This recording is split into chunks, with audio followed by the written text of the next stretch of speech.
قناة جدير سبورتس في كل مكان واكونت جدير 99 على التيك توك والانستجرام. معاكم محمد جد الله، وطبعا النهارده عندنا حلقه جديده زي ما وعدنا حضراتكم. الحلقه الاسبوعيه بتاعتنا بنتكلم فيها عن كافه الموضوعات الخاصه بالاهلي والزمالك وكل ما يتعلق بالكره الافريقيه والاوروبيه والعالميه. طبعا عشان ما اطولش على حضراتكم، مش قبل اي حاجه دعموا لايك سبسكرايب للقناه ودعموا صفحتنا على فيسبوك باسم محمد جد الله، والجروب بتاع اسمه جدير سبورتس وصفحه اسمها جدير سبورتس واكونت جدير 99 على التيك توك والانستجرام. وقبل اي حاجه ما ننساش الصلاه على سيدنا محمد. يلا نبدا في الحلقه مع حضراتكم على طول عشان ما اطولش عليكم. يلا بينا. بدايه كده ما فيش طبعا كلام ولا جدل يحلو او يخلو عن مباراه النادي الاهلي والوداد. طبعا هتكون بكره ان شاء الله غدا على كازابلانكا على ارض الوداد. طبعا المباراه فيها كلام كتير جدا، تصريحات كولر النهارده اللي اتكلم عنها ان نريد مباراه عادله وتكون تحت معايير الاتحاد الدولي. كلام الشناوي مع الصحفيين ان هو اكد ان هو المباراه كانت يعني بتتكلموا المباراه فاتت، مباراه خلاص على سنه انتهت، احنا اصلا رايحين كسبانين، فتصريحاته كانت منطقيه جدا. برضو وقعت المشجع الزملكاوي اللي هو سافر مع النادي الاهلي خصوصا مع البعثه، اول ما راح في المطار طلع علم الزمالك وقعد يقول وداد وداد، ويعني عملت شويه من الجدل والكلام عليها.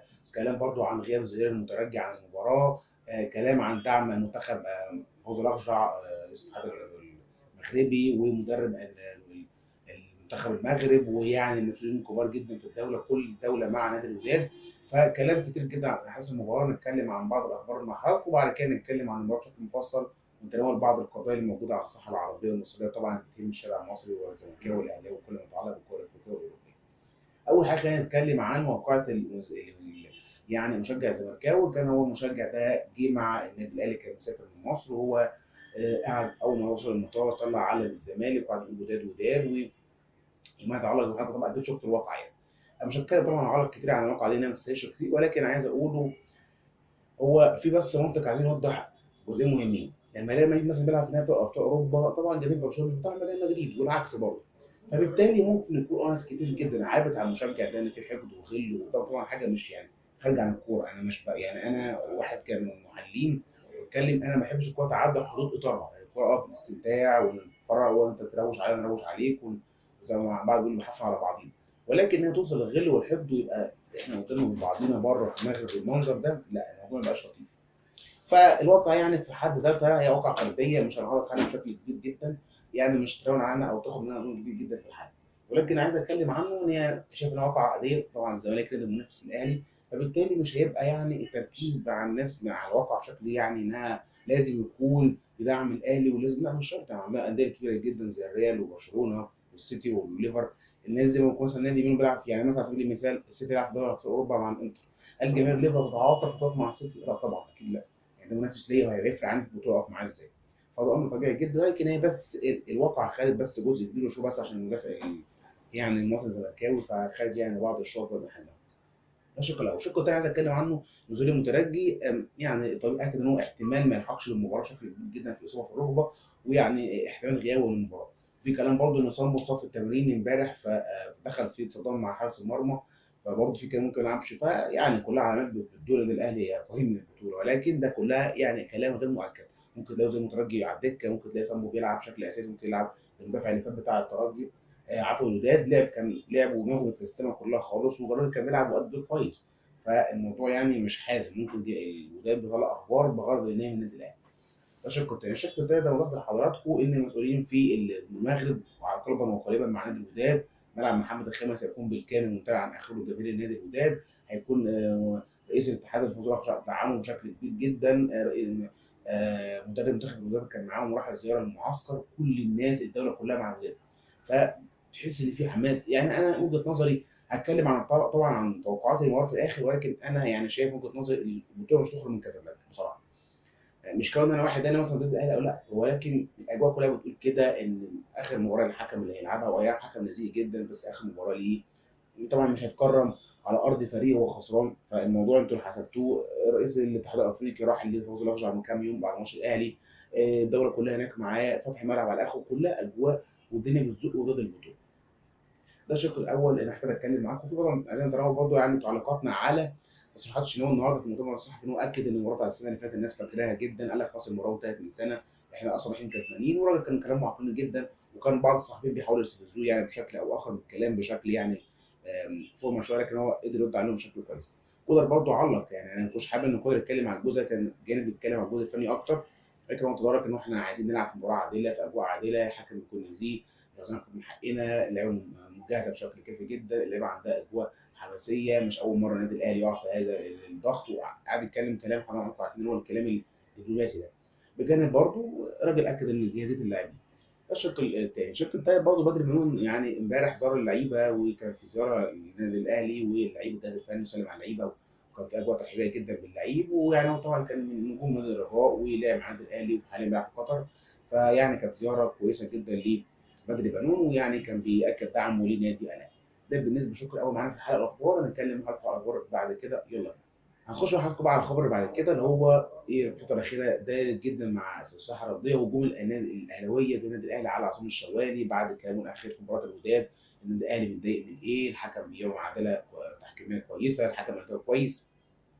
النادي الاهلي قلبت عليه بعد ما كان هو ترند فتره كبيره جدا القضيه ممكن، والنادي الاهلي كان مطلعاه ترند، قلبوا عليه دلوقتي بسبب التعليق الاخير في المباراه، وقال لك النادي الاهلي متضايق من ايه، الوداد فريق كبير، وكان يعني باين تحيزه شويه للنادي الوداد. وطبعا في يعني ذعر كبير جدا من النادي الاهلي على الشوالي، وهو طلع علق على صفحته، قال لك الوداد نادي كبير، وقال لك ان انا يعني مع مضمون كلام ان هو انا ما غلطتش، انا بقول الحقيقه اللي قدامي، الكلام ما فيهوش اي حاجه تزعل. وقال لك بدليل بياكد كلام ان الحكم ابراهيم المتنزي الاتحاد الافريقي يعني كافئه بان هو غالبا هيحكم في تصفيه 2023 في النهائي، فده بيدل ان هو الحكم كويس جدا مش اي اخطاء وقع فيها فنيه. وقال لك بدليل ان في ناس حكام مصريين اكدوا ان كلامي قراراتي ما كانش فيها غلط. فالراجل يعني كان بيرد على النادي الاهلي بشكل غير مباشر، ولكن النادي الاهلي كانت متضايقه منه بشكل كبير. الشق الثاني اللي معانا برضو عندنا اخبار بتتدرج حول انسحاب نادي الزمالك من البطوله العربيه في حاله ايه بقى، ان هو لو الزمالك القيد ما فتحوش في اول شهر 7 الجاي، احتمال كبير الزمالك يقدم طلب الاعتذار عن البطوله. طب ليه؟ ايه السبب؟ ان الزمالك حتى الان ما يعني هو زي ما قلت لحضرتك الحلقه اللي فاتت، هو في 30 صفقه حرفيا الزمالك شغال عليها، من بقى عندك دون الكارتي، على توريه، على محمود حماده، على لاعب انبي اللي هو اسمه مهاجم بتاع انبي، وعندك بقى على اللعيب الجزائري الجديد الباك الشمال، على الجول ان عواد هيمشي هيجيبوا مكانه مهدي سليمان. صفقات كتير جدا جدا، انا صفقات المره اللي فاتت ده كان جزء منها. فالزمالك حتى الان هو في حاجات خلاص وحاجات لسه، بجانب عنده مشكله في الازمه الماليه اللي الوزير دخل فيها وحلها. فالزمالك من الاخر لو الصفقات دي القمه ما فتحلوش على الكلام صلى الصوره، ما احنا هنفتح له وهندعم من نادي الزمالك لما جه مع كابتن احمد حسام ميدو. فلو القمه ما فتحش والزمالك ما دعمش بالقدر الكافي، احتمال كبير جدا ما يروحش البطوله العربيه ويقدم اعتذار. وانا وجهه نظري شايف ده كلام كويس جدا ومحترم، ان الزمالك فعلا مع ظل النصر والهلال والناس والدنيا اللي هناك اللي في السعوديه اللي احنا مش جايين بيها، ان مودريتش رايح، ولسه هتكلم عنك في الجزئيه دي، مودريتش باع على راموس، على دي ماريا، على محمد صلاح، العرض الخيالي اللي قدموه يعني تجاوز 300 100 مليار، حاجات ارقام خزعبليه كده، فارقام غريبه جدا. ففي ظل يعني يعني دوره البلاي ستيشن اللي بتلعب في السعوديه دي اللي احنا مش عارفين معناها ايه ورايحه لفين، فالزمالك في ظل الناس دي مش هيقدر، لا لازم يكون صفقات جامده جدا جدا، لازم يكون حتى الزمالك في تيمه قريب من سكواد البيراميدز عشان يقدر يسد حتى او يعمل، مش هيقدر ياخد البطوله، على الاقل يعمل منظر كويس. لو راح بالسكواد ده لا بصراحه يبقى شكلنا تحفه خالص، شكل الزمالك يبقى تحفه حرفيا. ده اللي جوه الاداره في الزمالك بيتكلم في الفتره الحاليه، لو الزمالك فعلا ما خلص الموضوع ده. خش على خبر بعد كده برضو، واقعة دونجا يعني عمل حركه مع زيزو في الماتش الاخير بتاع الاتحاد لما الزمالك كسب 2-1 بعد الجول الثاني، حركه طبعا مشمئزه جدا، وما يصحش يكون في الملاعب المصريه. ويعني طبعا يعني لجنه المسابقات طبعا قررت ان يطلع عليه يعني عقوبه، ولسه حتى الان ما ظهرتش، ولكن طبعا يكون في عقوبه شديده، ده لازم عشان حتى لو بهزار بس ما تجيش في الكاميرا، احنا عندنا هنا في مصر عندنا عاداتنا وتقاليدنا ما ينفعش نتعداها. فيعني كانت حركه مش عايز اتوقع اكتر من كده، ولكن انا يعني اصر ان هو يعاقب برضه، ده لازم، غلط يغلط ويعاقب بشكل كبير. ده بالنسبه لمجموعه الاخبار دي. نخش بقى مع حضرتك برضه عن اتحاد الكوره ونتكلم عن اخبار ثانيه، فيلا بينا. بعد كده برضه هنتكلم عن بيان نزول الاتحاد، واللي هو قال لك ان احنا مش هنلاعب اي نادي الدوري برخصه بقى، يعني نظام رخص، ورخصه عباره عن ايه؟ ان اي نادي مش هيسمح ليه باللعب الا لما يكون مصفي كل الديون اللي عليه. طبعا الكلام موجه بصوره غير مباشره لنادي الزمالك، ان هو عليه بعض الديون اللي ما تقدرش اتحاد الكوره، وبالتالي الزمالك ممكن يكونش عنده القدره ان يلعب في الوقت. طبعا ده كلام في الهواء بيهتش بيه كده. فالزمالك طبعا يعني الكلام موجه لغير مباشر، ولكن هنشوف هل فعلا يطبق الكلام ده، يبقى كل الفريق معاه رخصه، ورخصه يكون فيها اللي هيلعب بيكم علامه دينيه، وهنشوف الفتره الجايه اللي هيحصل. ولكن اتحاد الكوره اصدر بيان بشكل نهائي. طبعا فيتوريا طلع القائمه بتاعت المنتخب، وكان فيها بعض اللاعبين، كان في 2 لعيبه خارج الاهلي والزمالك عندهم تحاليل لمعاينتهم ونشاطهم واثبت ايجابيتهم. هم غالبا يعني بيقال والله اعلم ان هو محمد مرموش بيقول هو من بره، وفي وعمر مرموش عفوا، وفي كلام بيتقال يعني زيزو. مش عارف هل كلام صح ولا غلط، فهنشوف الفتره الجايه هل الكلام فعلا هيثبت ولا لا، ولكن الفتره الجايه كل حاجه هتبان. برضه عندنا خبر بعد كده طبعا زي ما حضراتكم شفتوا، الزمالك فاز على الاتحاد باداء يعني الى حد ما فوق المتوسط شويه، في تحسن كتير جدا عن المباراه اللي فاتت. اوزيرو كسب 2-1. اي نعم الجول بتاع الاتحاد كان جميل جدا، الاداء هبط بعد نزول التغييرات بتاع خصوصا السناري زي ماتش الاهلي، مش عارف ايه الحكمه في كده. ولكن يعني اوزيرو بيحاول يعمل من فسيخ شربات على قد ما يقدر، القماشه معاه وحشه جدا، وبيحاول على قدر المستطاع ان هو يحط فتوح في نص الملعب، يلعب بثلاثه ورا، بيعمل شغل يعني الى حد ما، بيستغل الناس الايجابيه اللي معاه.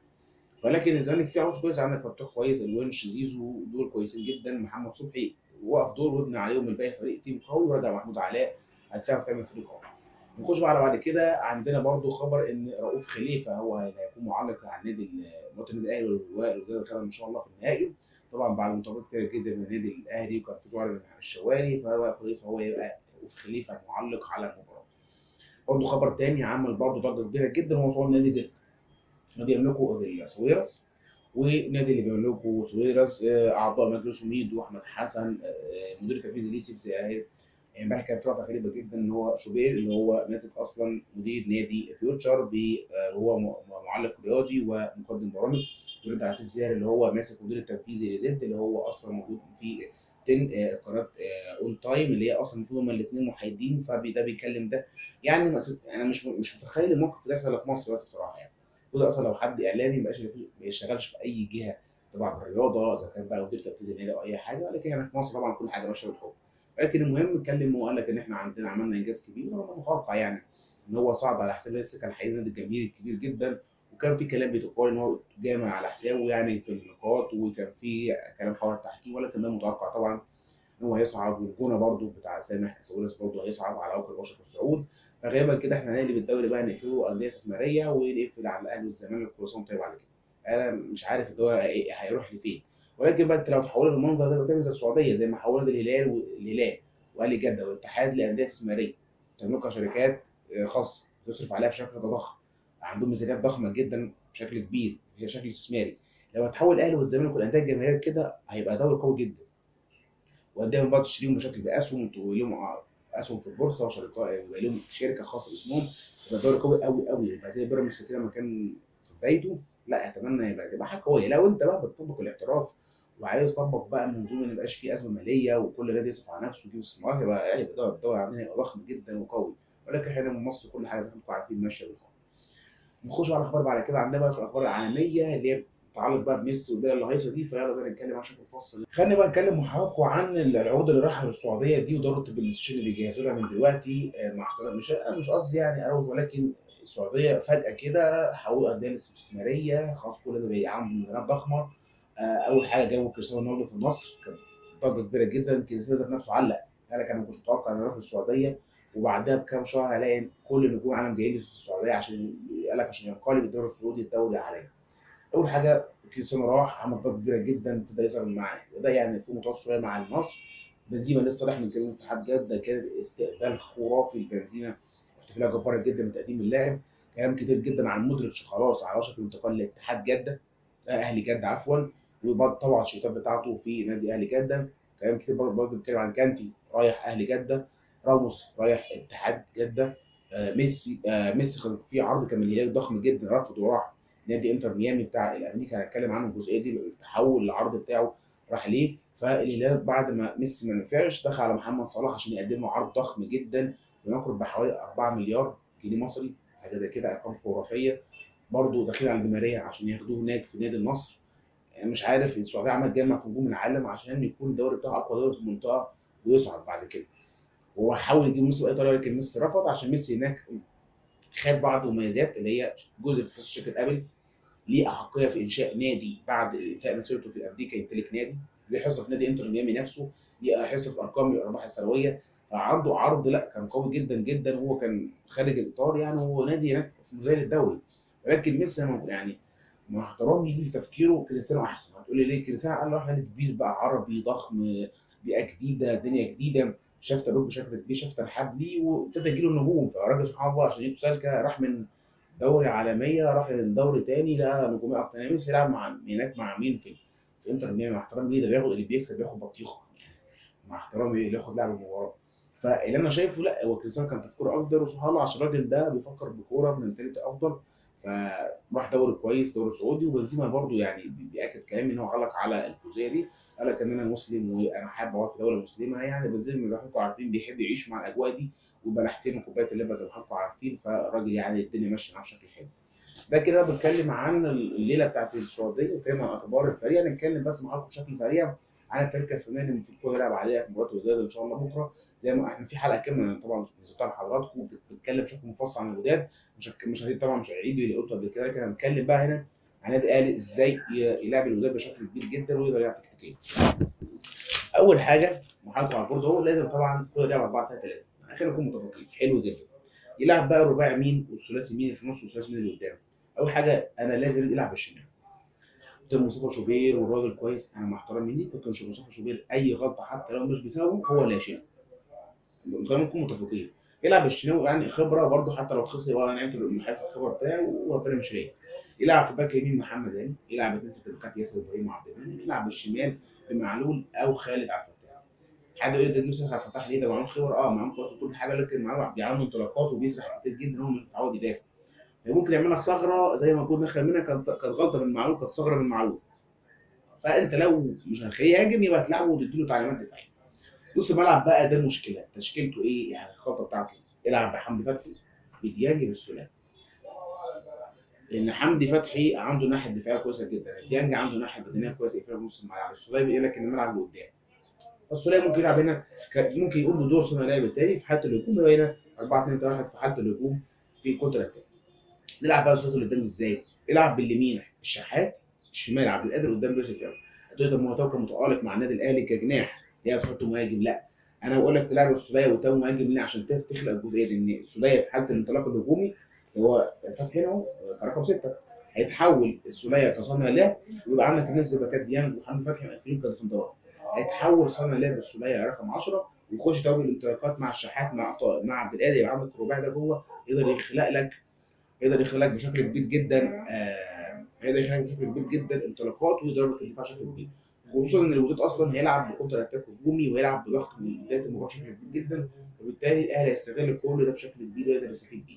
ده تشكيله مناسبه من وجهه نظري، والافضل ان يكون يلعب على كونتر اتاك، تقفل يعني ملعبك، يكون الكوره مش معاك، يكون الثلاثي راجع كده بالظبط على الدايره، تكون انت مقفل اجنحتك بشكل كبير ومقفل اطرافك بشكل كبير. وحتى اللي يكون حركه الثلاثي ده ينطلق لقدام، اللي الديفندرين يثبت زي ما هو، والسوليه يطلع كقدامه. ممكن في بعض الاحيان لو طلع معلول يسرح معاهم ويتخلى عن قادر يخش مهاجم معاهم كده، يبقى اثنين مهاجمين وتلعب بيه معلول يخش كارتكاز كجناح ثالث، هتثبت بقى محمد تاني ورا مع الناس دي، وتثبت الرباعي ده او الخماسي ورا. هنطلق اكتر من كده. ده تشكيل امثل والطريقه التكتيكيه اللي المفروض كله يلعب فيها وننفذها على بدايه المباراه. غير كده هتلعب بنظام هجوم هتخسر، هتدافع او هتخسر، لازم تلعب بالتوازن في المباراه. بكده نكون وصلنا مع حضراتكم لنهايه الحلقه. الحلقه عجبتك مش هتعمل لك سبسكرايب للقناه. لو بتحب عندنا فيسبوك باسم محمد قدر وجديد بورتس، واكونت بيجي وسيله على تيك توك والاستمرار. أنا محمد قدر، والسلام عليكم ورحمه الله وبركاته، ودمتم في رعايه الله وحفظه. الى اللقاء في حلقه قادمه، وانتظروا ان شاء الله بكره اللايف بالليل بعد المباراه بالتتويج ان شاء الله بالتوفيق للفريق.